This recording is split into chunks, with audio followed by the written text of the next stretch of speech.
ఇప్పుడే country delight app ని download చేసుకోండి. Download the country delight app now. సరే అసలు నేను ఎవరితో అయినా తిరుగుతానని కానీ, నాకు పలానా బ్యాడ్ హ్యాబిట్ ఉందని కానీ, నేను డబ్బులు తీసుకెళ్లి తగలేసానని కానీ, ఆయన ఏదో ఆయనకు వచ్చే సంత్ ఇన్కమ్ నాకు ట్రాన్స్ఫర్ చేశాను అంటున్నారు, ఆయనకు వచ్చే భూమి ఇన్కమ్ స్టేట్మెంట్ లో ఒక్కసారి గౌతమి ఒక్కసారి చూపించండి.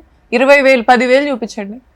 ఎవరు ధర్మ దాంట్లోనా మీ దాంట్లోనా? మహేష్ వాళ్ళ ఫాదర్ ప్రాపర్టీస్ నుంచి నాకు డబ్బులు వచ్చినట్టు, లేకపోతే నాకు ఇన్కమ్ మహేష్ ఇచ్చినట్టు, పోని వాళ్ళ ఫాదర్ ఇన్కమ్ నుంచి నా జూబ్లీస్ బ్రాంచ్ నేను పెట్టుకుంటే, ఈయన ఇప్పుడు ఇంత ల్యాండ్ లార్డ్, ఈయన ఇంత ఆయన, నేనేదో చిన్నపిల్లని జూబ్లీస్ లో ఒక బ్రాంచ్ పెట్టుకుంటే అది కూడా వాళ్ళ అబ్బాయితో దోపిడీ. 50% షేర్ అమ్ముకున్నారు తండ్రి కొడుకులు. 60 lakhs తీసుకున్నారు అక్కడ. ఆడపిల్లని నేను మా నాన్న దగ్గర డబ్బులు తెచ్చుకొని అక్కడ పెట్టుకున్నాను, నాకు కనీసం ఒక 10 లక్షలు ఇచ్చారు, అందులో అడగండి. కానీ ఇప్పుడు మీరు ఆయన అంటుంది ఏంటంటే, మొన్న రీసెంట్ గా మీరు ఈ జిస్మత్ ని అతని దగ్గర నుంచి, ధర్మ దగ్గర నుంచి లాగేసుకొని పిల్లోడిని చూపిస్తానని ఎమోషనల్ బ్లాక్ మెయిల్ చేసి అయిపోయిన తర్వాత సంతకాలు తీసుకొని మెడపెట్టి గంటేసింది మహేష్ ని. వాడు పిచ్చోడు అయిపోయాడు, సెలైన్లు పెట్టించుకుంటున్నాడు, వీక్ అయిపోయాడు, పిచ్చి పిచ్చిగా మాట్లాడుతున్నాడు, నిద్ర మాత్రలు ఇచ్చి మేము నిద్రపుచ్చుకుంటున్నాము అన్న విధంగా అంత ఎమోషనల్ గా మాట్లాడారు ఆయన. అదో దాంట్లో వాస్తవం ఎంత వరకు ఉంది? ఇక్కడ 3 ఆరోపణలు చేశారు సార్ మీరు చెప్పిన దాంట్లో. నెంబర్ 1 ఏంటంటే నేను బిడ్డను చూపించట్లా. నెంబర్ 2 బ్రాండ్ ఇచ్చాక నేను మారా. నెంబర్ 3 జిస్మత్ అతని పేరు మీద ఉంది. ఓకే, ఇప్పుడు మీరు చూస్తుంది లీగల్ ఎవరు? అది ఆ రిజిస్ట్రేషన్ ఆఫీస్ లో సార్, వెనకాల చూడండి పార్ట్నర్స్ ఎవరు అనేది మీకు ఉంటుంది. ఇది ఫస్ట్ బ్రాంచ్ అది అమరావతి రోడ్డు. 2018 లో మేము చేయించుకున్నాం. 2017 December 20 స్టార్ట్ అయింది బ్రాంచ్. ఓకే, మీరు గౌతమ్ ఉన్నారు.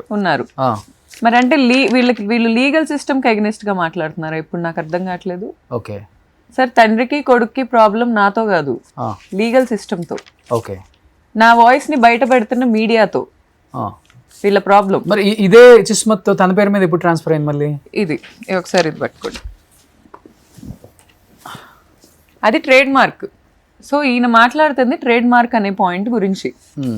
ఫస్ట్ మువ్వా గౌతమ్ అనే వ్యక్తి మీద ట్రేడ్ మార్క్ ఉండేది కంప్లీట్ గా. మేము ముగ్గురు ఫెవికాల్ పీపుల్ లాగా కలిసి ట్రావెల్ చేసేవాళ్ళం ప్రతి విషయంలో. గౌతమ్ ఇప్పటికీ స్టాండ్ బై ఉన్నాడు, నేను స్టాండ్ బై ఉన్నాను, కానీ ఇతను వేరే వేరే వేరే విధాలుగా మారిపోయాడు. సో ఫస్ట్ గౌతమ్ మీద ఉంటే 2022లో నేను LLB చేశాక నా దగ్గర ఇతను బాధపడ్డాడు.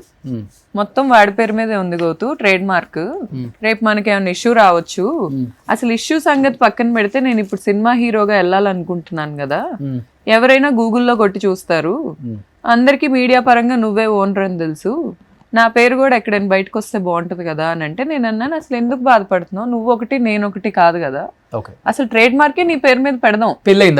పెళ్ళయింది 2022లో. వాళ్ళ నాన్న సేమ్ నా పెయిన్ అంతా పెయింట్ వేసుకొని తిరుగుతున్నాడు, నా పెయిన్ అంతా తీసుకొని పెయింట్ వేసుకుంటున్నాడు ఆయన మీద.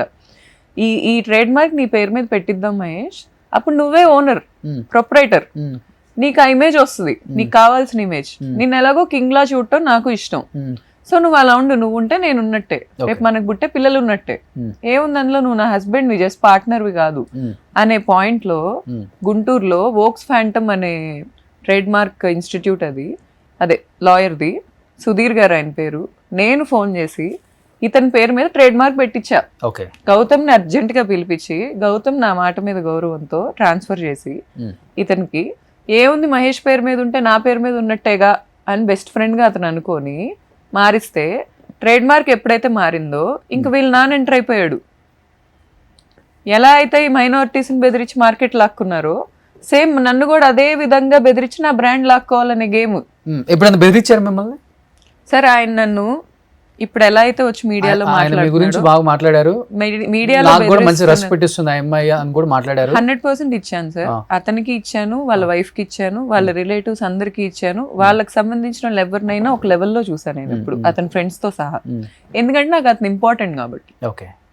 ఇప్పుడు వాళ్ళ ఫాదర్ నా గురించి ఎలా అయితే మాట్లాడుతున్నారో, మాకు జరిగిన ప్రెగ్నెన్సీలో మాకు జరిగిన పంచాయతీలో ఆయన ఆల్రెడీ నాకు చెప్పారు, నువ్వు మా గురించి నిజాలు మాట్లాడితే నీ గురించి మేము అబద్ధాలు మాట్లాడతాం, నువ్వు ఆడదానివి, నువ్వు ఎలా ఫేస్ చేస్తావు, నువ్వు నలుగురితో తిరుగుతున్నావంట, లేకపోతే నువ్వేదో చేస్తున్నావంట, ఎవడడుగుతాడు, నువ్వు ఇదే తప్పు అంటారు జనాలు, అంతే నువ్వు జనాలను నమ్ముకొని వెళ్తే నువ్వే బిస్కెట్ అవుతావు.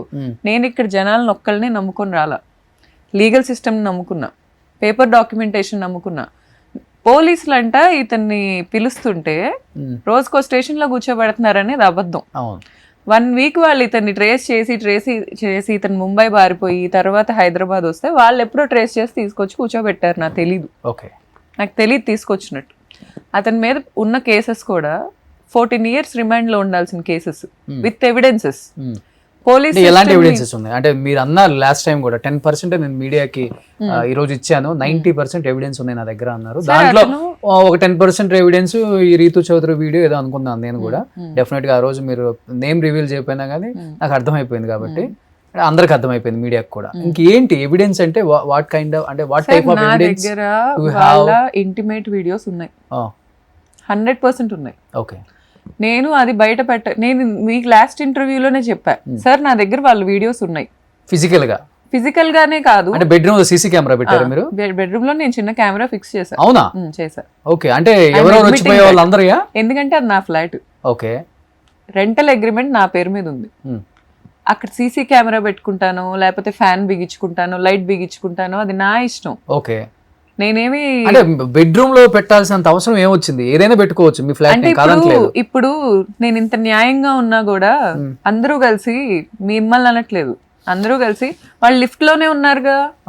వాళ్ళు ఏం చేశారు, 1 గంట నుంచి 4 గంటల వరకు ఉంటే అదే ఈ ప్లేస్ లో మహేష్ నేను గనక ఫ్లిప్ అయితే, ఒకవేళ నేనే బిడ్డను వదిలేసి తిరిగితే, ఒక భార్యగా నేనే బిడ్డను వదిలేసి, నేను ఎంటర్టైన్మెంట్ ఫీల్డ్ లోనే ఉన్నాను, నేనే అర్ధరాత్రులు లిఫ్ట్ లో అలా ఎవరికైనా దొరికితే బిడ్డను వదిలేసి నన్ను అలా అడుగుతారా సార్? నా విషయంలో అలా సపోర్ట్ తీసుకుంటారా? ఒక మగాడితో రాత్రి ఉంటే ఆఫ్టర్ పార్టీ చేసుకుంటుంది ఒక భార్య అని అంటారా? బిడ్డను వదిలేసి చేసుకుంటుంది అదేం తల్లి అంటారు. అంటే ఇక్కడ కేవలం నేను ఆడదాన్ని కాబట్టి ఇలా అంటారు. అతను మగాడు కాబట్టి అర్ధరాత్రి 1 గంట నుంచి 4 గంటల వరకు ఏ అమ్మాయిలైనా అతను ఫ్లాట్ లో ఉండొచ్చు, లిఫ్ట్ లో తిరగొచ్చు. ఇప్పుడేమంటారు, ఆ అమ్మాయి ఇతను ఫిజికల్ గా లేరు అంటారు. అవి వదిలేదా చేస్తారు, అవి వదిలేదాకా నన్ను పోక్ చేస్తారు. పోక్ చేసే సీసీ కెమెరా పెట్టిన విషయం కూడా అనలేదు కదా ఫస్ట్ టైం ఇప్పుడు మాట్లాడటం మీరు? అవును, అంటే బెడ్రూమ్ లో సీసీ కెమెరా పెడితే కొంచెం అబ్జర్వేషన్ ఉంటది కదా ఎవరికైనా కానీ.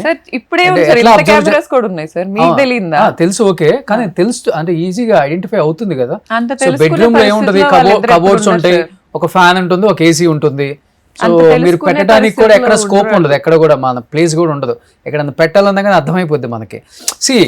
ఒక కబోర్డ్ మీద ఒక చిన్న చీమ వెళ్తుంటేనే మనకు అర్థమైపోతుంది. అలాంటిది ఒక చిన్న సీసీ కెమెరా అనేది పెడితే అర్థం కదా. మరి అతనికి అర్థం కాలేదేమో సార్, అది అతన్ని అడగాలి మీరు. అతనికి అర్థం కాలేదేమో. ఇప్పుడు వీళ్ళిద్దరే కాదు, వీళ్ళిద్దరితో పాటు ఇంకా ఉన్నారు ఆ దరిద్ర రోతలు. ఏంటి అదే బెడ్రూమ్ లో? ఆ రోతలో ఇంకా ఉన్నారు. ఎన్ని సినిమాలు ఉన్నాయి? వేస్ట్ సార్ ఆ టాపిక్.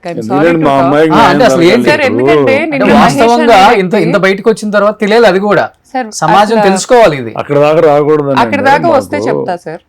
నేను లాస్ట్ టైం కూడా ఇదే చెప్తాను, నేను లేకుండా చెప్పా అనే వరకు ఇక్కడ వరకు రితు వీడియోస్. నేను ఎందుకు అడిగానంటే ఈ క్వశ్చన్, ఆయన ఒక మాట అన్నారు, కొంతమంది అమ్మాయిల జీవితాలు పాడవకూడదని నేను ఈ రోజు వచ్చి మీడియా ముందుకు వచ్చాను అన్నారు. కాబట్టి ఆయన చెప్పే అమ్మాయిలు కావచ్చు, లేకపోతే మీరు ఫస్ట్ లో మాట్లాడిన అమ్మాయిలు కావచ్చు, అందరూ అదే బెడ్రూమ్ లో ఉన్నారా?